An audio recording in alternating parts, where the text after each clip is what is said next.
ذرا سوچیے، کسی بھی قانونی نظام کا سب سے بنیادی اور پیچیدہ مسئلہ کیا ہوتا ہے؟ یہی نا کہ یہ پتہ لگایا جائے کہ کوئی قاعدہ، کوئی قانون دراصل کس پر لاگو ہوتا ہے۔ اور کبھی کبھار تو محض ایک لفظ کا دائرہ کار پورے کے پورے مقدمے کا رخ ہی بدل کر رکھ دیتا ہے۔ تو چلیے آج کے اس ایکسپلینر میں ہم اسی موضوع کی گہرائی میں چلتے ہیں، اصول فقہ کی روشنی میں یہ سمجھنے کی کوشش کرتے ہیں کہ قانونی زبان اور اس کے الفاظ حقیقت میں کام کیسے کرتے ہیں۔ آج کی اس دلچسپ گفتگو کا خاکہ کچھ یوں ترتیب دیا گیا ہے۔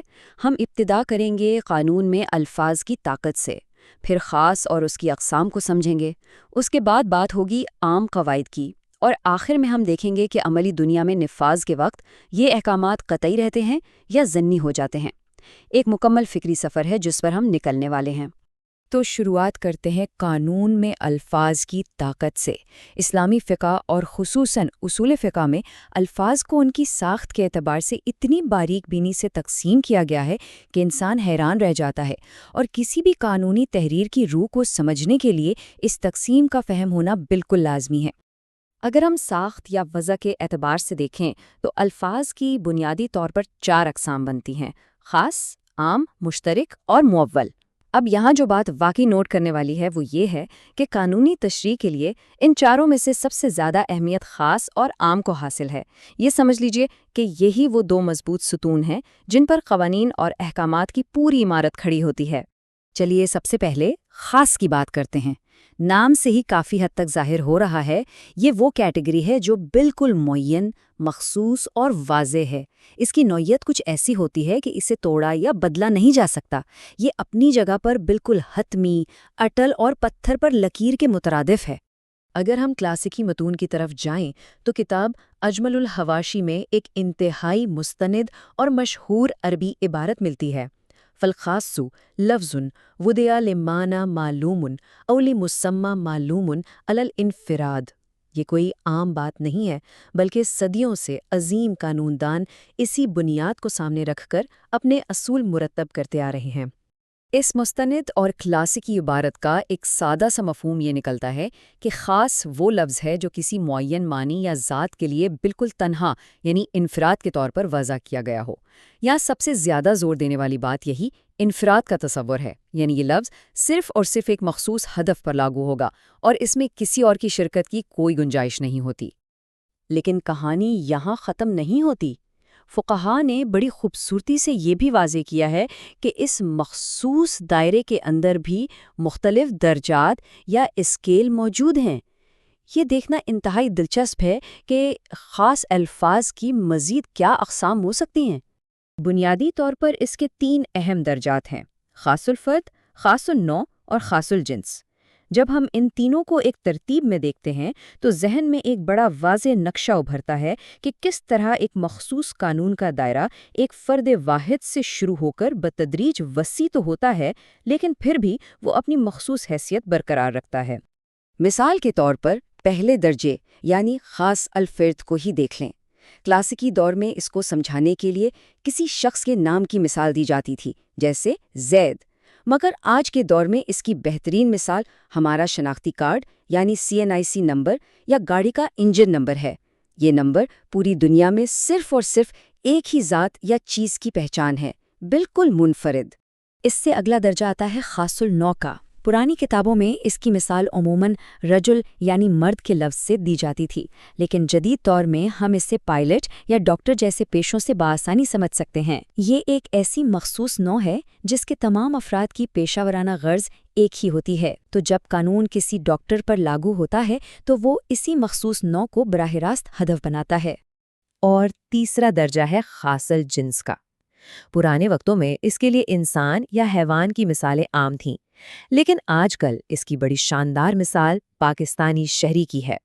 اب دیکھیں، اس درجے میں شامل افراد کے ذاتی مقاصد تو مختلف ہو سکتے ہیں، کوئی کسان ہے تو کوئی تاجر، لیکن بطور جنس ان کی ایک بڑی واضح اور مخصوص قانونی شناخت ہے۔ تو ان تمام درجات اور مثالوں کو سمجھنے کے بعد خاص کا حتمی قانونی حکم کیا بنتا ہے؟ سیدھا سا اصول ہے، خاص اپنے مطلب پر 100% قطعی اور یقینی طور پر دلالت کرتا ہے اور اس پر عمل کرنا واجب ہے۔ اس میں اگر، مگر یا شک کی کوئی گنجائش نہیں بچتی۔ مگر ٹھہریے، یہاں ذہن میں ایک بہت ہی دلچسپ سوال ابھرتا ہے۔ اگر کوئی قانون کسی ایک فرد یا مخصوص گروہ کے بجائے ایک ہی وقت میں پورے کے پورے ہجوم پر لاگو کرنا مقصود ہو تو کیا ہوگا؟ ہماری زبان اس قدر وسیع دائرے کو کیسے سنبھالتی ہے؟ بس یہیں سے انٹری ہوتی ہے ہماری دوسری سب سے اہم اور بڑی کیٹیگری کی، جسے عام کہا جاتا ہے۔ عام یعنی سب کے لیے۔ یہ دراصل زبان کا ایک ایسا طاقتور جادو ہے جہاں محض ایک لفظ بولا جاتا ہے اور اس کے اندر لاکھوں کروڑوں لوگوں کا احاطہ کرنے کی صلاحیت موجود ہوتی ہے۔ مستند ماخذ نجوم الحواشی اس کی تعریف کچھ یوں کرتا ہے کہ عام وہ لفظ ہے جو ایک ہی ساخت میں اپنی جنس کے تمام افراد کو بے وقت شامل کر لے۔ یہاں کلیدی لفظ بے وقت کا ہے، یعنی ایک بار زبان سے لفظ ادا ہوا اور اس دائرے میں آنے والے تمام افراد فوراً ایک ہی ساتھ اس قانون کے پابند ہو گئے۔ اگر ہم لسانی ساختیات کی بات کریں تو ان عام الفاظ کو دو اقسام میں بانٹا جاتا ہے: عام لفظی اور عام مانوی۔ یہ جاننا واقعی بہت ضروری ہے کہ ایک چھوٹا سا لفظ کس طرح اتنے بڑے ہجوم کو اپنے اندر سمو لینے کا کمال دکھاتا ہے۔ عام لفظی کی پہچان بڑی سیدھی سی ہے، اس کی بناوٹ میں ہی جمع کی علامت نظر آ جاتی ہے، جیسے کلاسیکی عربی میں المسلمون۔ آج کے دور میں فرض کریں کسی دفتر کے نوٹس پر لکھا ہے تمام ملازمین، یا سیاسی گفتگو میں ہم کہتے ہیں ملک کے تمام ووٹرز۔ یہاں تو لفظ کی ساخت ہی پکار کر کہہ رہی ہے کہ بھئی یہ ایک پورے کے پورے گروہ پر لاگو ہے۔ لیکن دوسری طرف جو عام مانوی ہے نا، وہ تھوڑا زیادہ غور طلب ہے۔ اس میں لفظ بظاہر واحد ہی لگتا ہے، لیکن اپنے معنوں میں ایک بہت بڑی جماعت کو سمیٹے ہوئے ہوتا ہے۔ کلاسیکی مثال ہے من، یعنی جو کوئی۔ اب آج کی زندگی میں اس جملے پر غور کریں، ہر وہ شخص جو موبائل استعمال کرتا ہے۔ یہاں شخص کا لفظ تو واحد ہے، لیکن قانونی طور پر یہ بے وقت کروڑوں لوگوں کو اپنے گھیرے میں لے رہا ہے۔ اب تک تو ہم نے ساری نظریاتی بحث اور ساخت کو سمجھ لیا ہے، لیکن اصل پیچیدگی، اصل ٹوسٹ اس وقت آتا ہے جب ہم ان قوانین کو عملی دنیا میں نافذ کرنے کی کوشش کرتے ہیں۔ حقیقت کی دنیا ان سیدھے سادھے الفاظ کو کیسے متاثر کرتی ہے، یہ جاننا سب سے اہم مرحلہ ہے۔ اور یہیں سے جنم لیتی ہے قطعی یا ظنی ہونے کی بحث، اور اس میں سب سے بڑا گیم چینجر ہے استثناء، یعنی کسی کو چھوٹ دینا۔ جب کسی وسیع اور عام قاعدے میں استثناء پیدا کر دیا جاتا ہے تو قانون کا سارا رویہ ہی بدل جاتا ہے۔ اب یہ دیکھنا پڑتا ہے کہ قانون ابھی بھی یقینی رہا ہے یا قیاسی ہو گیا ہے۔ اس کو بالکل آسان کر کے سمجھتے ہیں۔ اگر ایک عام قاعدہ ایسا ہے جس میں کوئی استثناء نہیں، جسے عام غیر مخصوص کہتے ہیں، تو وہ بالکل 100% قطعی ہوگا۔ جیسے کوئی کمپنی کہے کہ تمام صارفین کے لیے 10% ڈسکاؤنٹ، کوئی کنفیوژن نہیں، سب کے لیے پکا ہے۔ لیکن اگر ہم اس میں کچھ چھوٹ دے دیں اور اسے عام مخصوص بنا دیں، جیسے سب پر گاڑی کا ٹیکس لگے گا سوائے ایمبولینس کے، اب ذرا غور کریں، ایمبولینس کو نکالنے کے بعد اب یہ قانون باقی تمام گاڑیوں کے حق میں تھوڑا سا ضنی یعنی قیاسی نوعیت کا ہو گیا ہے۔ پورے معاملے میں سب سے حیران کن بات استثناء کی یہ غیر معمولی طاقت ہے۔ کسی بھی قانون سے محض ایک فرد یا ایک چیز کو نکال دینے سے باقی تمام لوگوں کے لیے اس قانون کی یقینیت پوری طرح بدل جاتی ہے، وہ قطعی سے ضنی بن جاتا ہے۔